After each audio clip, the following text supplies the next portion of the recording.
Aquaba, ou plutôt Aquabac, le média sans filtre qui brise les idées reçues sur la repatriation.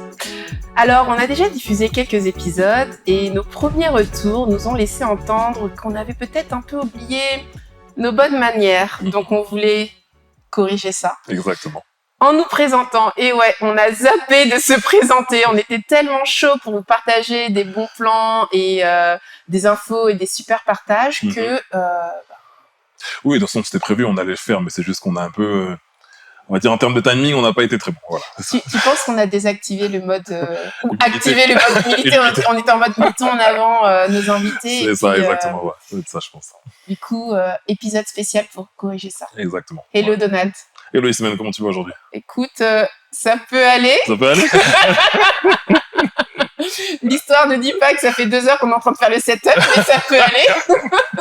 Au montage, on verra rien du tout, c'est bon. Exactement, exactement. Ça te va si on rentre dans le vif du sujet? Allons-y, vas-y.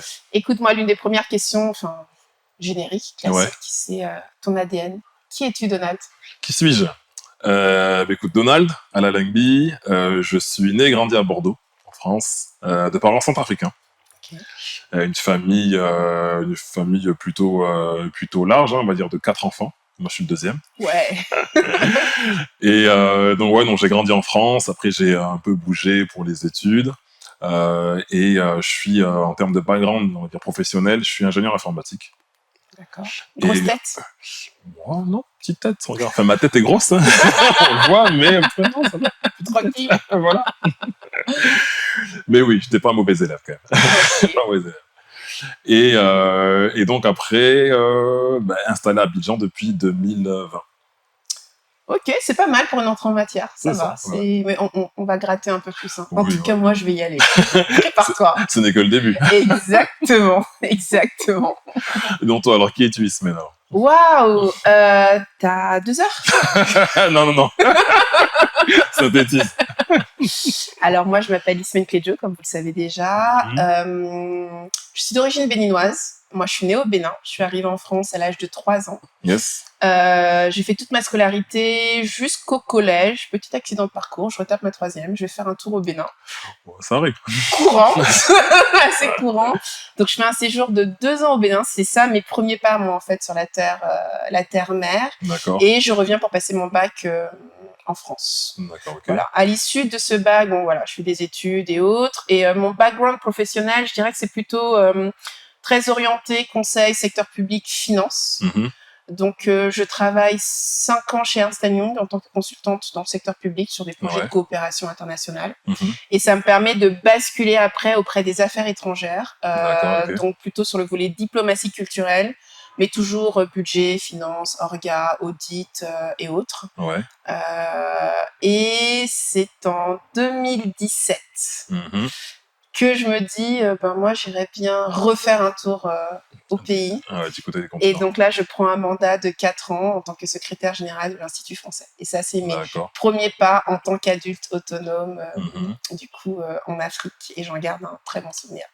Voilà pour l'ADN. J'ai fait le plus contracté possible. Là, je me dis, j'ai même oublié un truc, mais c'est pas grave. On va y venir après. Ouais, j'espère. Bon, là, on va se dire qu'on a planté le décor un peu, toi et moi. On peut dire ça. Chacun des identités. Toi, comment t'es venu, on va dire ce projet de venir sur le continent. Enfin, pourquoi t'es revenu et comment ça s'est passé pour toi ce retour sur le continent? Alors moi, concrètement, c'est une envie qui est ancrée depuis l'adolescence. Je t'ai parlé tout à l'heure de mon passage de 2 ans au Bénin. Ouais. De mémoire d'homme, ça compte parmi mes plus belles années en fait. J'en ai gardé un très beau séjour, un très beau souvenir. C'était un très beau séjour aussi qui a duré 2 ans, mais voilà. Un très beau souvenir, en fait, un souvenir de rééquilibrage dans ma personnalité. J'ai beaucoup apprécié aussi le climat, la qualité de vie, la simplicité.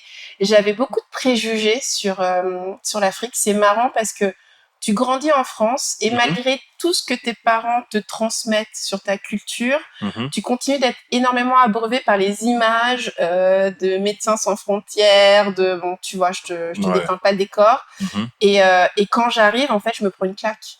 Je me prends une claque parce que je me rends compte que les gens, ils vivent bien, voire mieux que nous qui sommes dans nos cages de poules, dans l'hiver parisien et autres. Et donc, cette envie-là, elle naît vraiment de ça, d'une qualité de vie. D'ailleurs, j'en profite pour remercier mon oncle, ma tante, mes oncles, mes cousins, qui ont vraiment contribué à cette expérience-là. C'est eux qui m'ont accueilli et qui ont construit en fait ces souvenirs-là.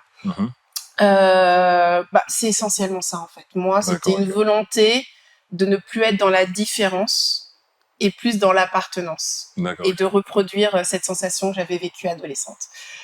Et toi, classiquement, et toi? Alors moi, c'est vrai que moi, c'est un peu différent. C'est vrai que moi, c'est plus on va dire, les opportunités qui nous ont amenés ici sur le continent. Alors je dis nous, parce qu'on est venu en couple avec ma compagne. D'accord. Et alors moi, en gros, pour te dire, donc comme je te l'ai dit, hein, j'ai grandi en France, à Bordeaux. Après, donc j'ai bougé un peu pour les études et j'ai commencé à travailler à Bordeaux. Après un moment, je suis monté à Paris et c'est là que j'ai rencontré mon épouse aujourd'hui. Et on s'était dit qu'on voulait aller à l'étranger. Voilà. On s'est dit on veut bouger à l'étranger, on peut voir un peu ce qui se passe ailleurs. Mais quand on a dit ça, on s'était dit pourquoi pas. On pensait plus à l'Asie. On s'était dit voilà, l'Asie ça peut être pas mal. Tu vois. La différence, vous y allez, vous êtes à l'aise. Voilà, c'est ça. Voilà. Même si elle est africaine aussi, hein, donc, mais en tout cas, on s'est dit pourquoi pas aller en Asie. Et finalement, en fait, on s'est mis tous les deux en mobilité professionnelle et on lui a proposé un poste à Pointe-Noire, donc au Congo-Brazzaville. D'accord. Et c'est comme ça qu'on est arrivé en 2015 sur le continent africain. En tout cas, pour elle, c'était un retour sur le continent puisqu'elle a grandi en Afrique. Moi, mon premier voyage sur le continent, c'était donc dans mon pays d'origine en Centrafrique, c'était en 91. Ouais, 91. Okay. Et donc j'ai eu la chance de voir le mariage de mes parents, en fait. Waouh. Voilà. Ils ont fait les choses dans l'ordre. Ouais, voilà. Ils n'étaient pas encore mariés. Et donc c'est comme ça que moi ma première immersion sur le continent à Bangui. Et j'en garde un très bon souvenir, même si j'étais encore petit, mais j'en garde un très bon souvenir. Et c'est vrai que je m'étais dit pourquoi pas un jour revenir vivre en Afrique, mais c'était pas quelque chose que j'en faisais pas une priorité en tout cas. Alors on a souvent le débat RIPAT, pas RIPAT, certains se sentent RIPAT, d'autres non. On a un de nos invités qui dit que lui il a jamais considéré qu'il était de la diaspora. Toi RIPAT, pas RIPAT? Du coup, au regard de ce que tu viens de dire. Moi, est-ce que je peux me considérer comme un RIPAT? Ouais, je sais pas. Je sais pas parce que moi j'ai pas grandi sur le continent africain. Donc je vais pas clamer que je suis un RIPAT. Peut-être plus mon épouse en effet. Mais en tout cas, le fait de devoir venir ou revenir s'installer sur le continent, en tout cas, c'est un phénomène qu'on voit aujourd'hui qui est de plus en plus grandissant. Important, oui, effectivement. Et je pense que le sujet, c'est plus la définition du mot repatrier. Moi, je me plais par moments à me dire qu'il faut le voir au sens large, que l'Afrique, c'est la terre-mère, et que c'est un retour vers la patrie mère, quoi, la patrie d'origine, qui retrace d'où on vient, tout simplement. Donc j'ai envie de mettre tout le monde un peu dans la sauce. Oui, c'est vrai, non, mais tu as raison d'avoir cette vision plus globale, entre guillemets. Et je pense aussi, aujourd'hui, il y a beaucoup aussi se disent RIPAT, voilà, parce que forcément, il y a même s'ils ont grandi en France, il y a ce sentiment qu'il y a toujours eu un appel, vraiment, du continent à se dire, non, mais une fois que tu mets les pieds là-bas, t'as envie de plus œuvrer pour... d'être plus présent, oui. D'être plus présent pour soit tes racines ou... surtout qu'on nous a beaucoup dit qu'on avait des choses à apporter. Je pense qu'il ne faut pas qu'on oublie aussi qu'on a des choses à recevoir et à apprendre dans ce parcours de la repatriation. Si, en effet. Ouais, ok. Très bien, très clair. Finalement, comment est-ce que tu en es arrivé à Aquabac? Comment je suis arrivé à Aquabac? C'est à cause d'une certaine Ismène. Non. Tu veux dire que c'est toute ma faute? Un peu quand même. Ok. Je me suis retrouvé dans tout ça là. Alors Ismène, oui, on s'est rencontrés. J'en profite pour faire une dédicace à Tanguy de Black Network. C'est vrai, merci Tanguy. Voilà, qui a fait la connexion. Et lors qu'on s'est rencontrés, qu'on a échangé sur ce sujet-là, j'ai accroché. Je me suis dit, ça pourrait être pas mal de pouvoir donner une vision, j'ai envie de dire quoi, pratico-pratique, ouais, c'est ça, un peu de la repatriation, apporter vraiment des conseils pour tous ceux qui se posent des questions, comment venir, comment revenir. Comment ça se passe. Voilà, dans quelles conditions tu viens. Quelles sont les opportunités, quels sont les défis. Exactement, et ne pas vendre, on va dire, un Eldorado ici, parce que c'est souvent un peu ce qu'on voit un peu sur Internet, mais voilà, avoir vraiment cette vision vraiment constructive et donner des vrais conseils aux gens. Ça, c'est vraiment, ça m'a plu dans ce projet-là. D'accord. Okay. Mais toi, est-ce que tu avais cette idée-là depuis un moment ou t'attendais juste de trouver le Harry Roselmack? Appelez-moi Audrey, je vous présente Harry. Alors, bon, tu le sais, on va pas faire semblant. J'ai toujours rêvé d'être chroniqueuse TV, mais j'en ai toujours rêvé. Après, il y a le sujet. Moi, la repatriation, c'est un sujet que je porte au corps depuis un certain temps. Je dirais qu'il y a une question un peu identitaire au départ dans cette approche-là. Plus jeune, j'étais plus dans une logique de besoin de reconnaissance dans la société dans laquelle je vivais et pour laquelle je constituais une diversité. Et donc, c'était plutôt ça. Bon, j'ai toujours pas été activiste, mais j'ai toujours eu cette posture un peu de... Comment dirais-je, pas de combat, mais tu vois, quand même de... mettre en avant un peu ou pas de justification, mais... j'arrive pas à trouver le mot. Tu vois, là, c'est... Et puis, ça va puiser très profond, en fait. Mais vraiment, un besoin de reconnaissance, c'est ça. Et en grandissant, tu te rends compte que la reconnaissance, c'est pas quelque chose que tu demandes. C'est quelque chose que tu obtiens. Tu te reconnais toi-même, en fait. Tu l'affirmes, finalement. Et dès le moment où j'ai pris cette posture-là, je me suis rendu compte que mon identité, elle allait au-delà de que mes origines africaines ou de ma nationalité française. C'était un mix entre les deux. Et je me suis dit que je voulais rentrer. Et sur ce parcours du retour, j'ai rencontré des personnes comme moi, et notamment l'association RIPAT Africa, donc que je salue tous les membres de RIPAT, et notamment Cara, le président. Et en échangeant avec les uns les autres, on s'est rendu compte qu'on avait certaines problématiques. Moi, quand j'ai fait mon saut finalement au Gabon, je suis partie seule. Je suis partie beaucoup plus tard que prévu, parce que depuis que j'avais 17 ans, je ne jurais que par l'Afrique, au retour du Bénin justement.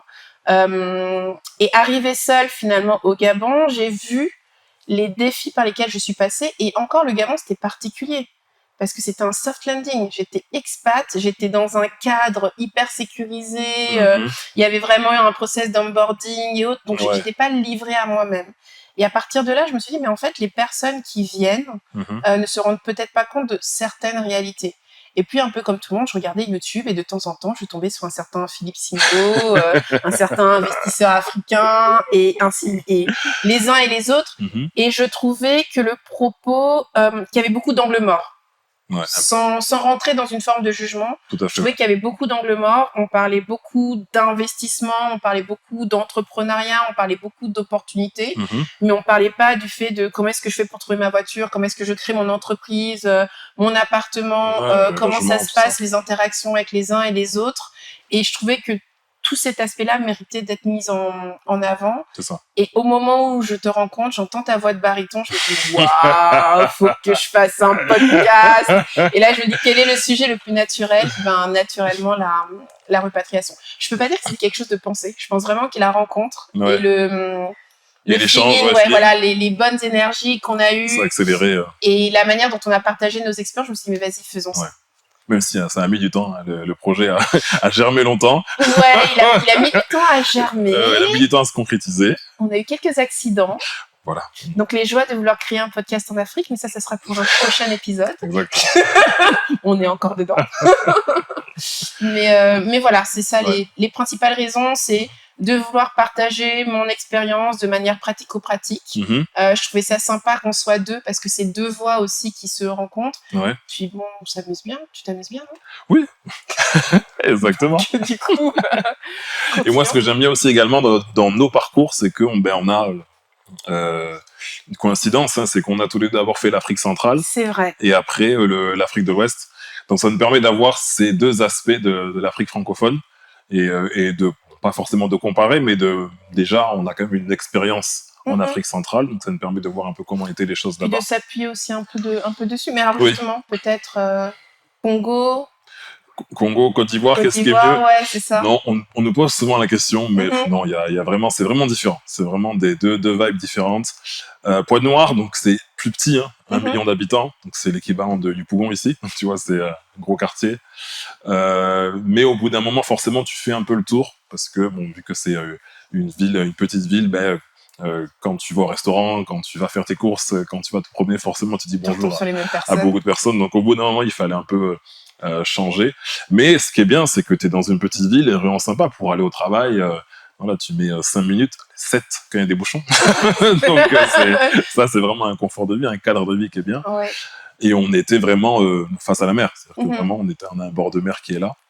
Contrairement à ici, où bon, forcément, la ville est plus dynamique, plus grande. Plus dense. Voilà, plus dense. C'est vrai, mais il y a des inconvénients aussi, les fameux bouchons d'Abidjan. Ouais, les fameux bouchons d'Abidjan. On galère tous les jours avec, mais... Alors, je pense que non seulement on a eu une expérience tous les deux Afrique centrale, mais sur des pays qui ne se ressemblent pas, mais peut-être des villes, parce que Libreville aussi, moi, je la décris vraiment comme une ville de province, quoi. Oui. Donc, tous les matins, effectivement, tu as le front de mer, je mets 10 à 15 minutes maximum pour aller au boulot, sauf quand le président se décidait de sortir et donc bloquer l'ensemble de la côtière. C'est ça. Et effectivement, ce truc où tout le monde se connaît. Donc, c'est-à-dire que quand tu vas au supermarché, non, tu vas pas en short avec tes crocs et tes cheveux en pétard, quoi, tu vois. Tu sais jamais qui tu vas tomber sur. Bonjour, monsieur le consul. Ouais. Alors qu'ici, il y a vraiment ce côté anonymat, cosmopolitain. Un peu d'anonymat. Un peu plus. Bon, après, il faut reconnaître que il y a quand même des groupes socio-économiques qui se retrouvent et donc en fait à un moment donné tu tournes quand même sur certains profils de personnes. Mais c'est vrai que Libreville et Pointe-Noire souvent sont comparés, donc, c'est un peu le même profil de ville. D'ailleurs les deux où il y a une industrie pétrolière aussi qui est présente, voilà. Et voilà, le fait que elles sont petites, donc forcément tu connais pas mal de personnes. Moi, toi, si on me posait la question, est-ce que tu préfères Libreville ou Abidjan, je dirais que Libreville, je l'envisagerais bien pour c'est des vieux jours, en maison secondaire, toi plutôt la tranquillité, le calme. C'est ça. Et Abidjan, quand tu as envie d'être dans quelque chose de dynamique, qui bouge, dans l'action, je trouve que c'est le bon moment. En fait, pour moi, aujourd'hui, Abidjan. Donc toi, bientôt, il faudrait que tu ailles à Kin, alors. J'ai déjà fait Kin. Mais t'as vécu là-bas? Non, j'ai pas vécu. J'avais une amie qui était là-bas, donc on est allé la voir. C'est ça. Du coup, est-ce qu'on a évoqué tous les sujets? On a parlé de notre ADN, de notre parcours, de pourquoi est-ce qu'on était revenu, pourquoi Aquabac aussi. Ouais, c'est ça aussi, ouais. Ah bon, c'est même pas tout ce que tu fous à Abidjan, en fait. Qu'est-ce que tu fais, toi? Comment tu occupes tes journées, madame? Je plante des patates douces du côté de Bouaké. Ça marche bien? Je suis riche ici, milliardaire. Venez planter des patates douces à Abidjan. T'as de la chance.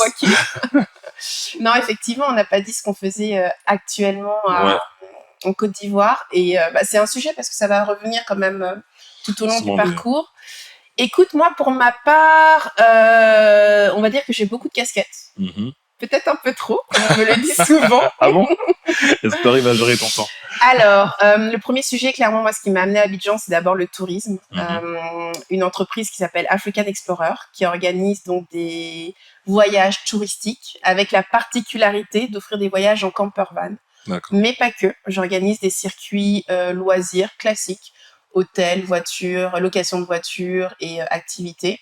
Et également des séjours d'affaires où je fais du repérage, de la mise en connexion et je construis le circuit thématique en fonction des enjeux de la personne, de son projet finalement à Abidjan. Donc ça, c'est la première casquette qui est touristique. Maintenant, le tourisme est fortement lié aussi à la question immobilière et notamment à travers le sujet des locations meublées.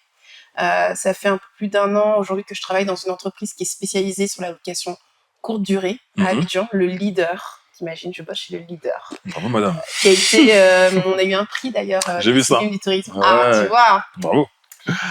Et donc, en fait, tout ça est toujours lié parce que nécessairement, quand les gens viennent, ils cherchent à avoir un logement quand ils viennent pour les vacances, pour du repérage. Ils cherchent à avoir un logement meublé et je peux faire des propositions. Aujourd'hui, j'accompagne aussi un peu dans ce business-là, pour ceux qui veulent investir dans le secteur. J'ai dit que j'avais beaucoup de choses à dire, donc patientez, c'est pas fini. Le dernier point, bon, toujours tourisme en réalité, c'est vraiment ma principale verticale. Je travaille également sur Trip in Africa, qui est une, dont je voulais redire parce que j'ai, toi, ma langue a fourché. Un peu fourché. Donc Trip in Africa, Trip in Africa, qui est une plateforme qui permet aujourd'hui d'accéder à de l'information pour organiser son séjour en toute autonomie. C'est très difficile. Actuellement, d'organiser un séjour dans beaucoup de pays africains par manque d'informations, notamment sur Internet. Ouais. L'idée de Tripin, c'est vraiment de mettre en place cette plateforme où on va retrouver des locations de véhicules, des activités, des guides, des agences touristiques, des restaurants, toute une information qui permettra d'organiser son séjour en toute sérénité et qui mettra surtout en avant les acteurs du tourisme et qui fera la promotion du coup du tourisme dans nos beaux pays. D'accord, très bien. Voilà, et puis il y a Aquabac. Il y a Aquabac. Mon petit projet de cœur et de partage. Le dernier né. Exactement. Et toi, Donald? Eh bien, écoute, moi, alors peut-être pour raconter un peu mon cheminement, vu que je me considère un peu comme un homme d'expat, entre guillemets. C'est vrai. Faudrait que tu me dises comment tu te ressens par rapport à ça. Mais vas-y, continue, je te pose la question juste après. Moi, quand on est arrivé à Abidjan, la première expérience, c'était rien à voir dans le domaine sportif. J'étais dans une académie de sport, l'académie de foot, et j'ai été responsable marketing communication. Rien à voir, t'es quand même un passionné de sport. Alors c'est vrai que voilà, ça pouvait, on va dire, ce job-là joignait l'utile à l'agréable. Ça serait pas mal parce que moi j'aime beaucoup le sport en effet, et notamment le foot et le basket. Et c'était pour un peu plus impulser le côté basket dans cette académie. J'ai eu cette première expérience, mais c'était assez loin. C'était à Songon, donc c'était. Waouh, tu faisais Abidjan, Songon, et en plus le tour n'était pas fini logiquement. C'est ça, voilà, en 2020. Combien d'heures? Elle a dit combien d'heures? Elle a dit combien d'heures directement? Le matin 1h30, mais le soir au moins 2 heures. Ah ouais, respect. Ouais, donc là c'était vraiment pas évident, mais bon, voilà, j'arrivais ici, j'avais la fougue, donc. C'était cool. Et après, donc, j'ai travaillé en freelance pour une entreprise de marketing technologique. Ok. Où là, j'étais business développeur. Très intéressant. Et là, aujourd'hui, depuis 1 an à peu près, je suis revenu à mes premiers amours, j'ai envie de dire, de l'informatique, chef de projet. Ok. Donc là, je suis en consulting dans une banque de la place ici où j'ai une mission de chef de projet. En fait, toi, t'es un debout. Comment ça, voire même un suspendu. Non. Je suis consultant en informatique dans une banque de la place. Excuse. Ouais, voilà. Et voilà, comme tous les jeunes cadres dynamiques, je joue au padel. Parce que c'est le sport à la mode. Ok, bon, là, je pense vraiment qu'on a fait le tour sur nous, nos aspirations, ce qu'on est. Je pense qu'il y a quelque chose que tout le monde a très envie de savoir. Même si on le dit un peu régulièrement, mais ce serait bien, toi, de remettre les choses en place. Ouais, bien préciser. Et avec ta belle voix de baryton, tu peux nous dire, c'est quoi Aquabac. Exactement. On peut la refaire, hein. Vas-y. De dire c'est quoi Aquabac. Alors, Aquabac, c'est le média sans filtre qui brise les idées reçues sur la repatriation. 1 semaine sur 2, on va accueillir un invité qui va nous livrer son expérience, ses défis, comment il est revenu sur le continent, comment il est venu sur le continent. Et ce sera pour nous l'occasion d'échanger, de pouvoir savoir un peu comment ça s'est passé pour cette personne. Et comme vous l'avez vu, ce sera dans la bonne humeur, parce qu'on vraiment on aime rigoler. Vous pourrez nous suivre sur notre chaîne YouTube et également sur toutes les plateformes de podcast, Amazon, Apple, Spotify, Deezer. Enfin, on sera partout. Comme j'ai l'habitude de dire, on sera partout. Si vous nous loupez, c'est que vraiment, vous avez fait exprès. Comme dirait l'autre, partout. On sera là. Partout. Donc ouais, pensez à vous abonner, activer les cloches, enfin bon, du coup, la totale. C'est ça. Je crois que cet épisode tire à la fin, mais on a notre rituel qu'on va vraiment mettre en place, qu'on va restaurer, les questions mystères. Exactement. Alors, à qui la... Tu t'y colles? Allez, vas-y, je te laisse l'honneur. La première est pour moi. As-tu déjà été confronté à des situations où tu te sentais incompris en raison de ton statut de banguiste? Alors déjà, définir ce qu'est un bangiste. Un bangiste, c'est quelqu'un qui vient de Bang. Et Bang, c'est la France, ou de manière plus générale, l'Occident. Je dirais, voilà, les personnes qui ont vécu à l'étranger. Moi, j'ai une phrase que je dis généralement qui est bangiste un jour, bangiste toujours. Quand on vient, je parlais tout à l'heure de ne plus être dans la différence. Faut pas se mentir, on reste dans la différence. C'est-à-dire que juste dans la rue ou même au marché, sans même ouvrir la bouche. Oui, je sais, j'ai un sacré accent parisien, mais sans même ouvrir la bouche. Alors, ils le sentent, on le voit que... On sent. Ah ben oui. On sait tout de suite que t'es pas là. Ils disent, non, mais il y a une espèce d'aura, il y a une espèce de glow sur toi. Donc oui, c'est quelque chose de toute façon qui est marqué dans nos manières d'être, de consommer, de communiquer. Moi, j'essaye pas de le corriger, mais d'apprendre aussi un peu... je sais pas, le nushi, tu vois, de parler un peu plus simplement. Et pour répondre à la question, concrètement, quand je parle parfois avec mes employés, ils comprennent pas ce que je leur dis. Tout simplement. Littéralement, ils comprennent pas. Et tu sais, j'ai eu beaucoup de non mais vas-y en petit français, ça donne quoi en français facile, reformule parce que je parle vite, parce que j'ai peut-être un langage un peu plus diversifié et que j'ai une manière de penser, tu vois, qui est pas nécessairement la même. Et donc systématiquement faut que je me répète. Et alors, exemple pratico-pratique. Un jour, je fais une commande Yango Eat, là, Yango ou Glovo, on va dire, pour de la bouffe. C'est ça. Et le livreur, en fait, vient là où je bosse, donc je commence à essayer de lui expliquer. Et donc, je lui dis, oui, vous voyez l'immeuble qui est en face de China Mall, sur le VGE. C'est ça. Qui a dit, madame, je comprends pas. Donc, je lui passe mon assistante. Oui. Et elle lui dit, tu vois, je pense qu'il a dit le bâtiment, ou tu vois, un mot simple, quoi, tu vois, qui est juste, bien, mais depuis là, la dame me parle, je comprends rien. Faut aller simple. Donc, ça, c'est un peu mon sentiment dans l'incompréhension. Il y a vraiment la question de la communication. Et est-ce qu'à l'inverse, toi, ça t'est arrivé, peut-être quand tu es arrivé ici, moi, je sais qu'au début, t'as du mal un peu à choper. Forcément, moi au début je tendais souvent l'oreille parce que forcément il parle vite et du coup t'as un peu ce temps. Est-ce que t'as eu ce temps-là aussi d'adaptation? Je l'ai encore aujourd'hui. Il y a des fois, de la même manière on me demande de répéter, de la même manière je m'autorise à dire non mais attends là j'ai pas compris, tu peux reprendre. Mais c'est cool parce qu'en plus dans ça tu sais t'apprends des mots, les expressions locales, tu vois, de la même qu'on a les Lyonnais, les Parisiens ou quoi, Abidjan a ses propres expressions. Donc ouais, tout à fait. Bienvenue au club. Écoute. Alors, quel impact ton retour au pays a-t-il eu sur tes relations familiales? Très bonne question, en effet. Très bonne question. Alors forcément, vu que tu t'éloignes de ta famille, donc forcément, c'est un impact. Moi, je dirais... moi, forcément, c'est ma famille, mon cercle zéro. Forcément, mes petits frères et ma sœur qui me manquent un peu. Donc tu te dis c'est un peu dommage là-dessus. Souvent tu penses à eux lors de fêtes de fin d'année. Donc tu te dis j'aimerais bien être avec eux forcément pour passer des moments avec eux. Donc oui, je dirais que l'impact principal c'est ça. C'est le fait qu'il y a certains moments que tu aimerais bien passer avec eux.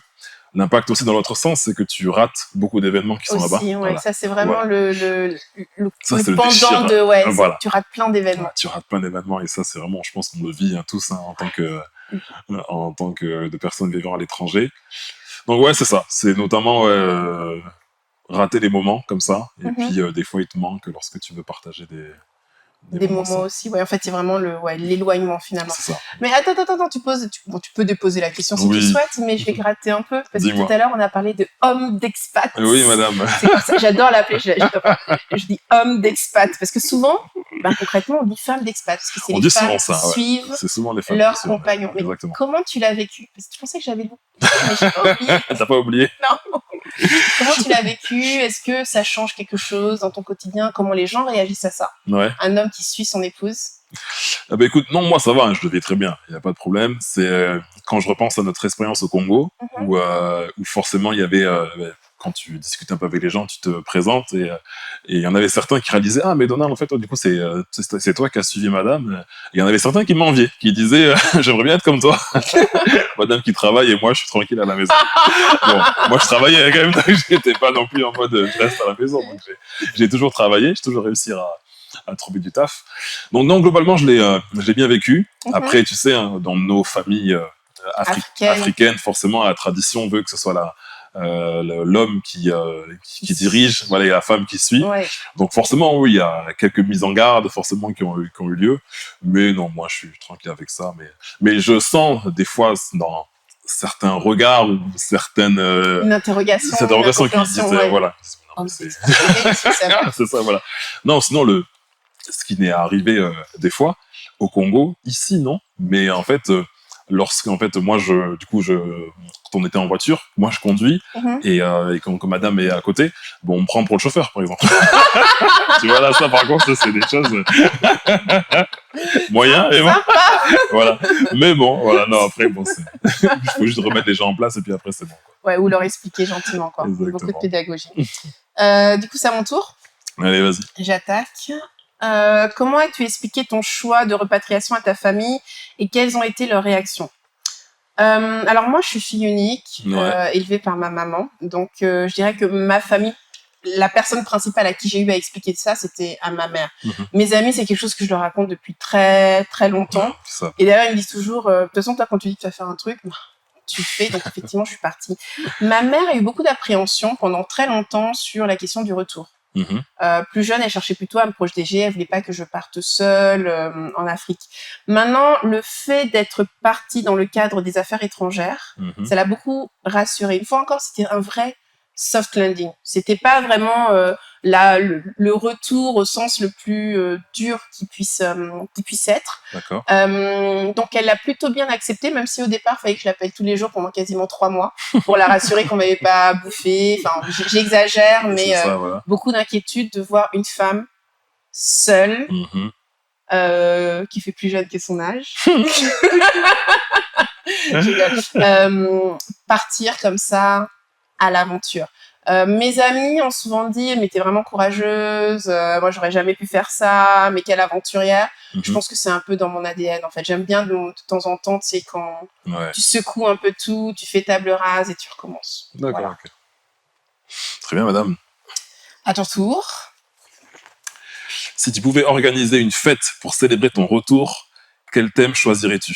Alors ça, c'est la question pour Donald. Parce que s'il y a quelqu'un qui sait organiser des fêtes, c'est Donald.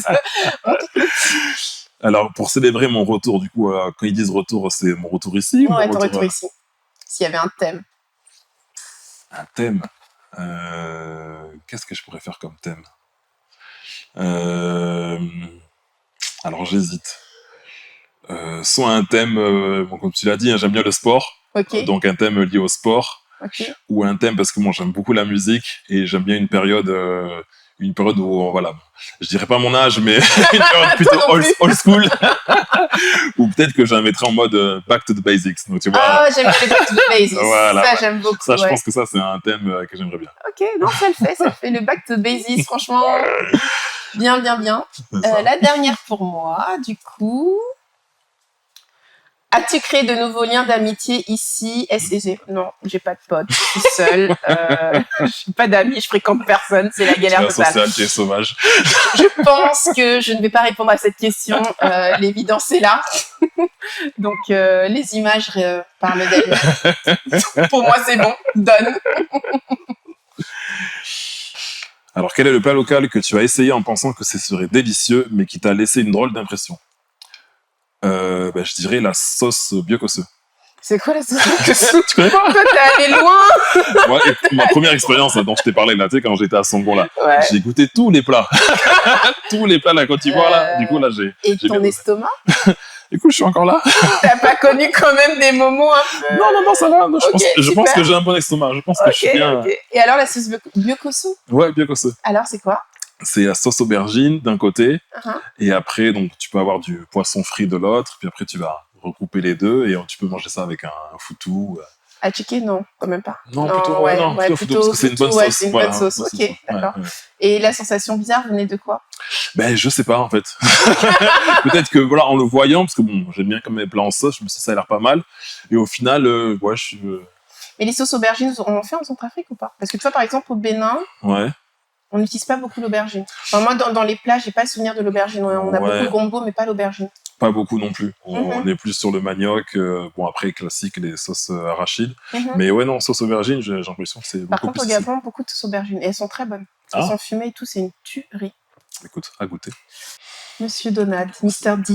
Sur cette note culinaire, nous allons terminer cet échange. Exactement. Bon, j'espère qu'on aura corrigé notre erreur originelle, Exactement. À savoir ne pas s'être présenté. Tout à fait. J'espère que vous en aurez appris plus sur nous. Et puis, n'hésitez pas à nous suivre. C'est ça qui nous donne de la force, c'est ça qui nous donne envie aussi de continuer. Mais surtout, au-delà même de s'abonner, honnêtement, moi je me dis, au-delà même de s'abonner, de liker ou quoi, moi ce que j'aimerais, c'est des commentaires. Exact. C'est-à-dire des gens qui nous disent, on a envie d'entendre parler de ça, on a envie d'entendre parler de ça, présenter tel sujet. Tout à fait. C'est vraiment ça qui va faire qu'on sera dans le dialogue. Comme vous avez vu, j'aime beaucoup parler, Donald aussi. Donc, dialoguons.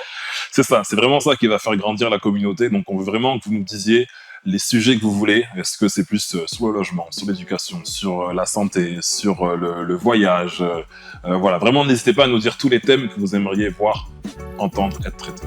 Et c'est surtout. À très bientôt. À très bientôt. Salut. Ciao.